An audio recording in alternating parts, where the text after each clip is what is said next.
Guys, this is a ginger lemon.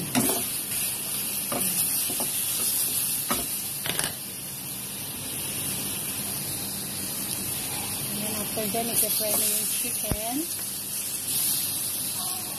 Unang-una ipapry dyan yung ginger. Pag naluto na yung ginger, ipapry mo next yung lemon. Okay. Ipapry mo lang siya.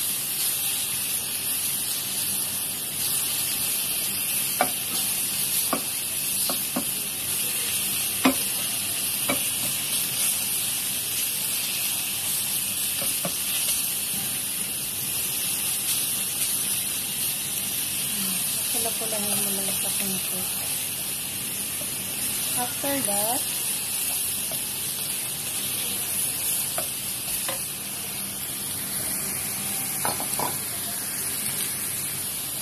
bago mo ito ilagay sugar.